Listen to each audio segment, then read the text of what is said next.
Hey, good morning, everybody. What is going on today? Hey, it's Thursday morning. This is Thursday Morning Live. Glad that you're here.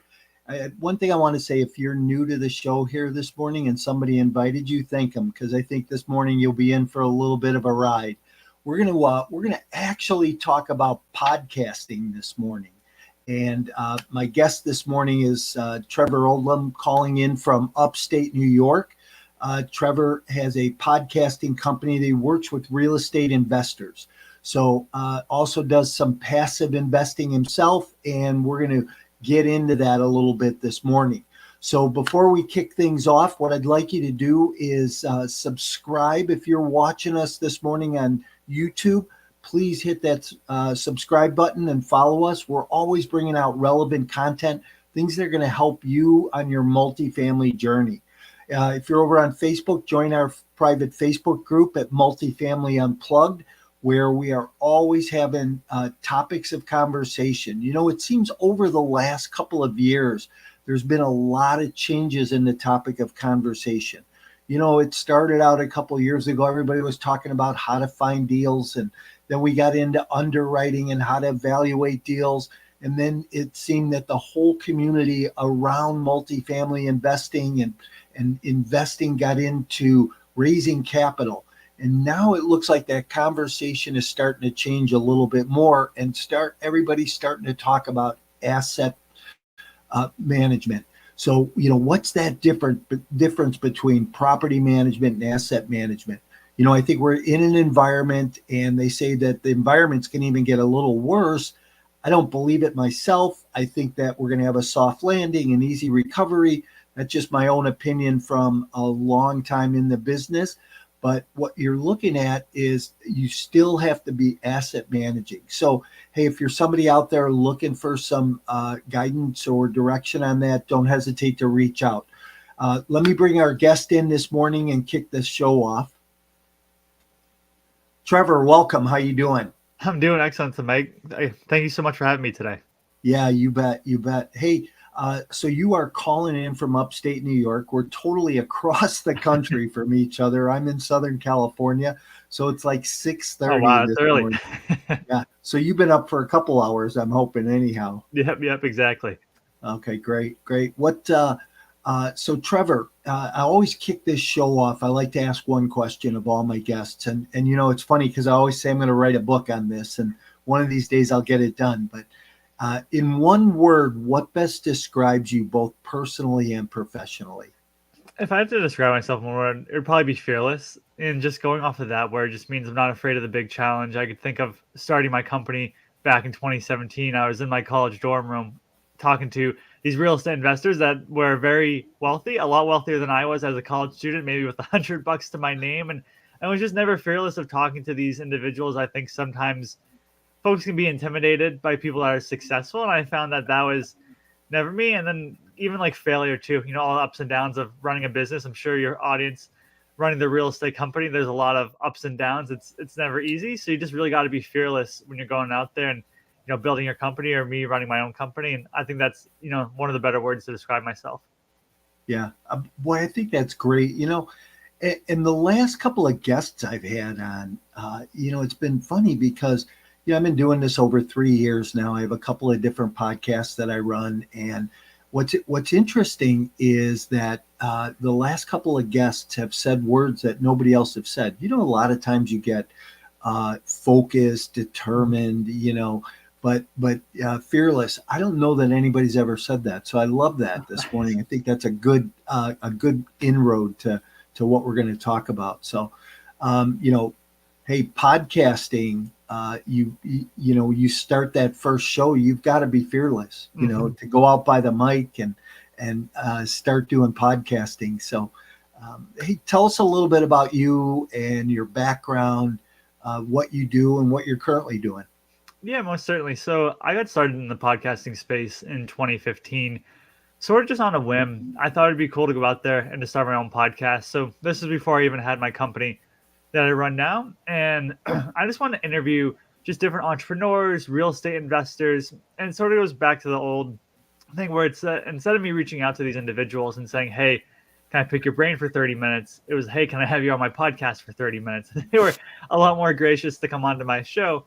So I ran that podcast for about 2 years, and I was just bootstrapping all on my own. I didn't have a ton of money, so I was the one booking the guests for the show. I was editing the show. I was putting the show notes on my website. I was doing the social media aspect of it. So basically everything that went into a podcast, I had learned all those skills on my own. But after about doing that in 2 years, I was like, I want to start to make some money with these skills that I had learned. I'm not making any money. And after doing it for about 2 years, it's like, okay, it would be nice to make a little bit of money here and now from these skills I had. So I just started freelancing out what I had learned. And it was basically all those skills that I had just mentioned. And I came across a turnkey real estate investor out of LA and started working with her. She wanted to go out there and get booked on podcasts to grow her turnkey business. And I'd never done that before. I never booked anyone on podcasts. I had just booked guests for my own show. I figured, hey, how hard could it be? So started with her, and then honestly just found more freelance clients that wanted to go out there and get booked on podcasts. I think it was probably about a year and a half in the business before I even brought on anyone to help me. It might have been 3 years into the business before I even had a website, because I never thought this could actually be a real business. I never thought that I would have a PR company. It just happened to be that people really love going on podcasts. And then obviously since 2017, when I started the company, it's really exploded. And probably about 3 or 4 years ago, we made the decision to go and work directly just with folks in the real estate space, because we have been working in a lot of different niches. You could think your real estate folks, your health coaches, your business coaches. There's anyone can go on a podcast. Everyone has a story. So I was like, we got to niche down a little bit. And obviously coming into the real estate space, you realize, yeah, you niche down, but there's tons of niches within the real estate space itself. So you could think like multifamily, self-storage, mobile home park investor. You have your coaches, CPAs, attorneys, even your whole life insurance folks as well. And that's sort of our specialty today. And that's who we work with to go out there. And we basically try to get them booked on podcasts so that they can share their story. They can build on brand awareness, and then, hopefully for some of them, raise capital if that's what they're looking to do as well. Well, interesting. And how long have you been doing that now? Yeah, so we've been doing it for 7 years now. Okay. And do you still have your own podcast? So I actually just launched one back in March. So I was thinking about starting one for a while again, just because I liked it back in 2015. I'm so mad I gave it up, to be honest with you. After I ran it for about 2 years back in 2015, I don't know why I ever stopped doing it. And then me and my wife, we had our first daughter back in June. And I was like, okay, maybe I should hold off a little bit. I might be a little busy these next couple of months. And then once the calendar turned over into this year, I started game planning for it. So I relaunched one in March of this year. So it's been a good experience. I mean, I just love talking to investors and just learning all about their business model and all the different asset classes within real estate. And then even you have like your multifamily investors that I could talk to. Then they have their specific markets. Some are only in Texas, some are only in Florida and Georgia, some are only in Ohio and Indiana and Michigan. I mean, it's really crazy. You have like your niches and you can go specialized niches. Yeah, I'm happy I restarted that podcast again, because I just love talking to investors about where they're investing and what they're doing. So you have a booking agency, or do you do editing and promotion? And what facets of podcasting are you working with people? Yeah, so our bread and butter is booking folks to be on podcasts. So that's like probably about 75% of our clients. And then the other 25%, it's a mixture. So if a podcast host needs help getting guests on their show, we'll work with them to book guests for their show.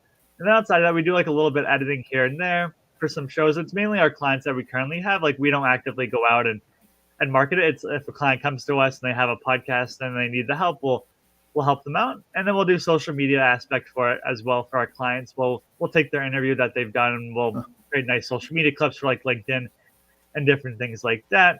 We don't help anyone start a podcast. I know personally for me, it's a huge undertaking. So like when we do that, we have a referral partner, and that's like their specialty is helping people start podcasts. I'm like, I just know how much work that is. I'm like, I don't want to, I'm busy enough with what we have going on. I don't want to dip my toes in the sand and try to do bite off more than I can chew. So when it comes to starting a podcast, we typically just send that off to a referral partner. Yeah, interesting. So you said something interesting, that after a couple of years of doing your podcast, you just quit. And you think you quit because you weren't getting enough results from your podcast? Like I know people, and even myself, I've been doing my podcast for about 3 years. I have a couple of different shows that I do. We do this Thursday morning live, which is typically just a quick, business entrepreneur from some facet of business. We're talking about their business and kind of feature them. Uh, but then I have my Multifamily Unplugged, which is a video podcast that we run on Saturday morning. And my better interviews, I take and we strip the audio from them and put them on a show called Insider Secrets, which runs on, Spotify and Apple and all the major platforms. So, do you think people stop podcasting because they're not getting the traction? Yeah, I think that's definitely an aspect of it. I think when you look at a podcast, it could really take 6 months, 12 months, a year plus for you to really start seeing traction on it. And I think too many people give up because they're not seeing that traction. Because I'm sure, as you know, Mike, it's a ton of work to do the podcast, especially if you don't have a budget and you're the one like myself back in the day doing all the editing and having to learn all that aspect of it. But at the same time, if you do have the budget to go out and you can hire a company to go out and produce the show for you, you still got to like prep for the interview. You still got to have the interview. So I think people will see as it's a good chunk of time, but they might not be getting that return on investments. Then that's why they give up. And and a lot of the times looking back now, like when I had that own podcast, for me, I think I just burnt myself out. I was running a different company at the time and just burning the candle at both ends because I kicked myself because at that time the podcast was getting like 2,000 to 3,000 downloads an episode, and it was it was growing every single week. And I'm looking back now and I'm like, why did I give it up? But nowadays I think people give up too easily because they don't see the work involved. And there's some statistic out there. I think it's like 90% of podcasts don't go past 10 episodes. And I think people have that expectation. I'm going to start it and I'm going to run it. And then I'm going to get all these new leads where there's like 2 million podcasts out there. You got to be in it for the long haul if you want to stay with it, if you want to stick through it. I find that people underestimate it in the beginning. And by that, they just will start a podcast and they don't have like a backfill of episodes. And basically what that means is you want to have a decent amount of episodes pre-recorded when your podcast goes live. So like, let's say, Mike, I want to take a vacation or you wanted to take a vacation and we couldn't record for a month because we're away. Well, we have all these pre-recorded episodes out there where, it's going to be produced where people don't have that. So maybe they have 4 episodes and they're just producing one every week, but they're interviewing a guest to go live that week. And all of a sudden the guest cancels or something comes up in their personal life. Next thing you know, it's 4 or 5 weeks without a podcast episode. And then that's the end of it. They just lose that momentum. It's like anything else. If you stop doing it, you're going to lose that momentum. And I think that's a big reason. But like you mentioned, it definitely goes back to folks where they just don't see the results, where it's easy because you could run like Google ads or Facebook ads and you can see results within a day. Where podcasting, it's more your long-term play where it could be 6 months, 12 months, or a year longer for you to really start to see those results. Yeah, that's interesting. Talk about your packages a little bit, Trevor. What would you, if I came to you and I said, hey, listen, I want to get on some podcasts, but I want to get on some bigger name podcasts, right? Mm-hmm. Where they have a lot of a larger audience. Is that within your bandwidth to be able to do that at your company? And what are those do you sell packages? Do you, how does that work? Yeah, most certainly. So that's something we definitely work with our clients. And what we'll do for that is we'll target podcasts typically if they want to go on like larger shows. So we'll say, okay, a larger show, we consider that a show that has maybe 100 episodes. So it's been around the block for probably about 2 years at that point, or maybe a year, maybe even 6 months, depending on how many episodes that they produce. Let's just say we have 100 episodes. Typically, say if a show has like 50 reviews or higher, that would be considered one of your larger shows. So we definitely target that for our clients. And there's tools out there where you can use and you can filter to see which podcasts have X amount of episodes, X amount of reviews. With that said, like our package offerings, so there's like a couple of different ones. So one, we'll book our clients on like 4 interviews a month, a 6 interview per month package, or a 50 interview package. And that's spread out over the course of a year. Occasionally we'll get a client, they'll be like, can you book me 50 interviews this month?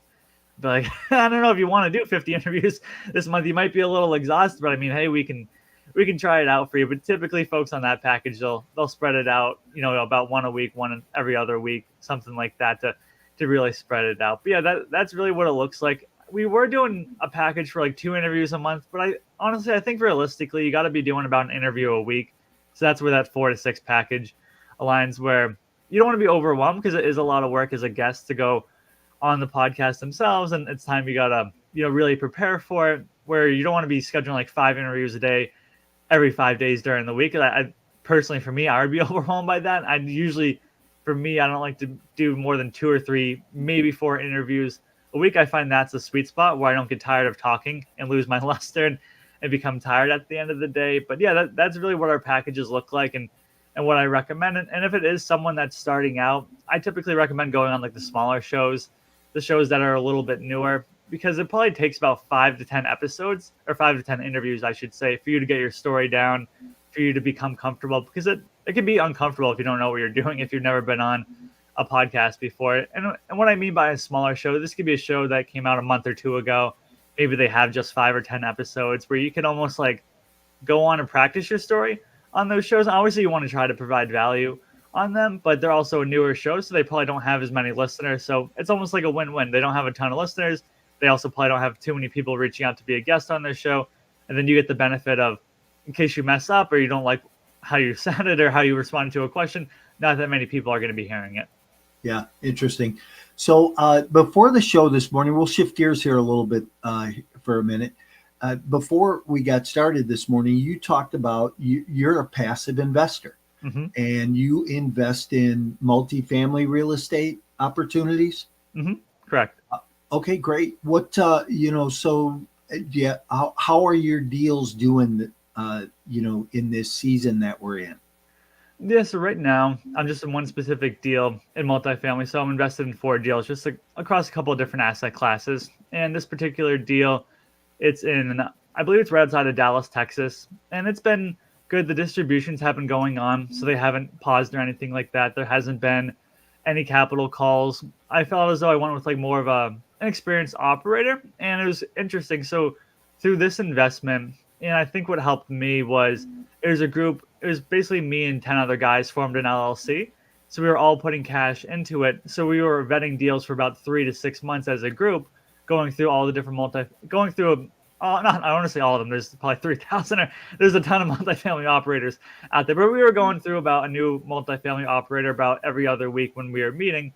And we like this particular sponsor. And so far, we got into the deal at some point last year. And it's been going good. I mean, the distributions have been, it's been small. It's like 5%, for the first year. I think we're still at 5% right now. It's more of a value add deal. So I didn't expect higher distributions on an annual basis from that. But overall, it's been good. Like I mentioned, there hasn't been any capital calls. There hasn't been any paused distributions. I know some folks like that in the multifamily space, there's been a lot of operators have just had to pause distributions or maybe done a capital call to get a little bit more cash infusion. Luckily, this operator hasn't had that. And I think it was more how they structured their deal. They took on fixed rate interest loans. So they didn't have like that variable rate.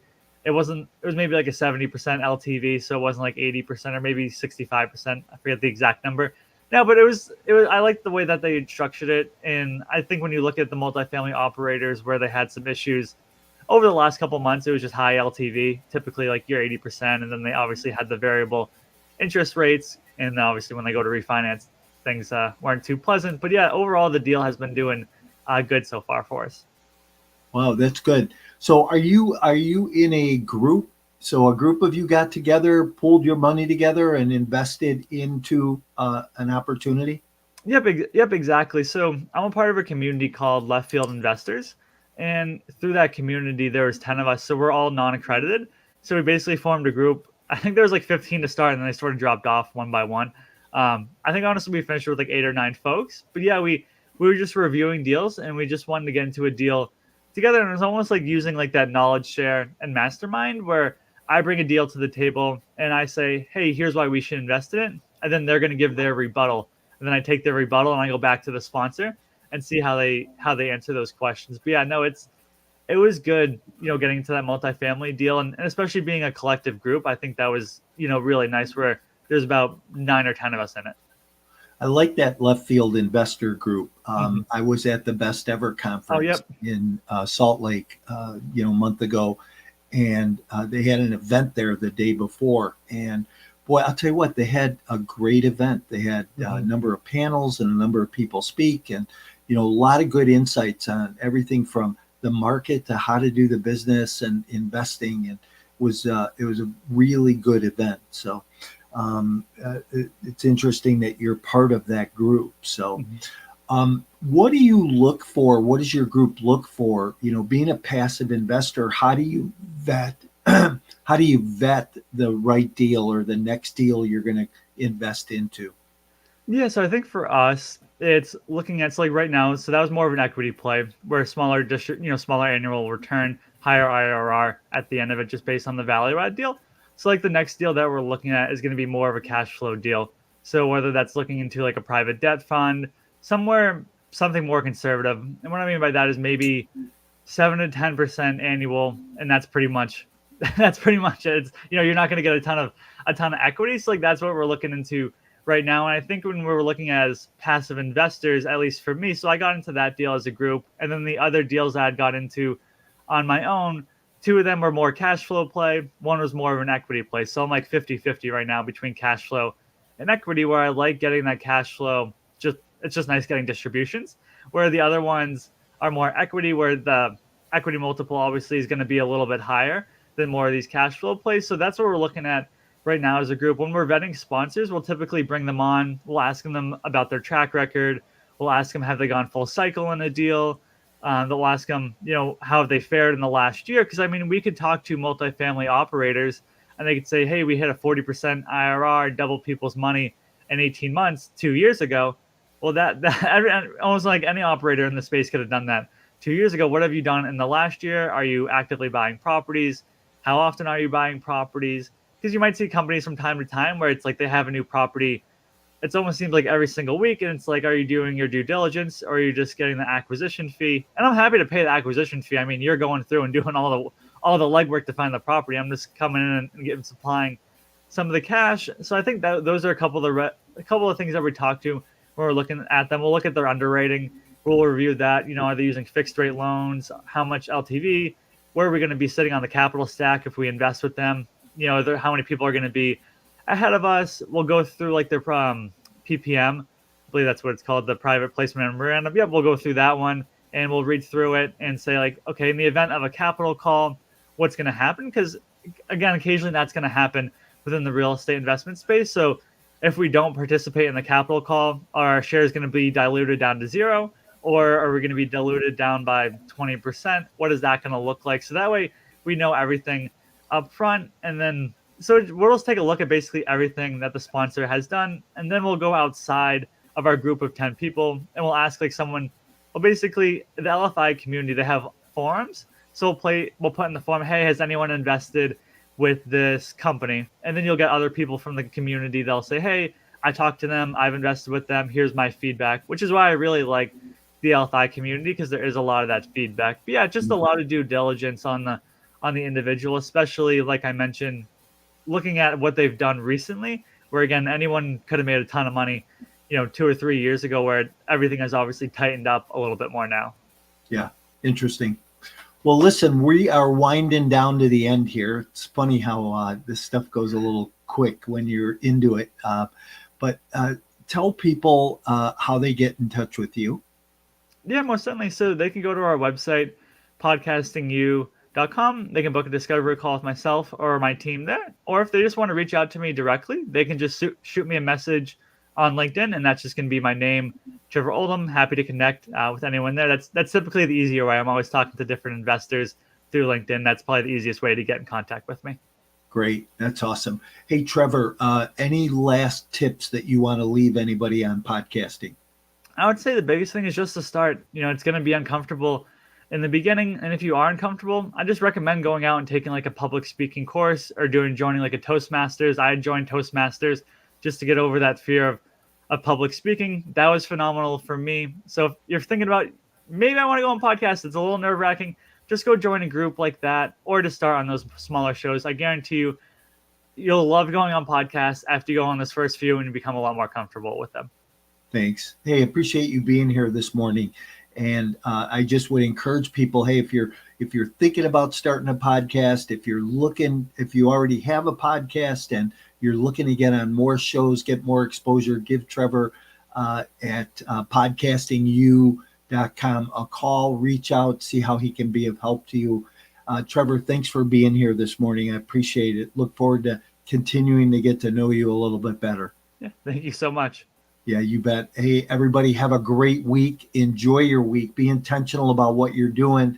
And just for a reminder, coming up in October, the 17th and 18th is our 5th annual multifamily summit. It'll be virtual again this year, over 20 speakers and panelists, and have some great names this year that are going to be on that, sharing that stage. So make sure you mark your calendar, watch for further details to be coming up. Hey, have a great week, everybody. If I can help in any way, don't hesitate to reach out. Bye, Trevor.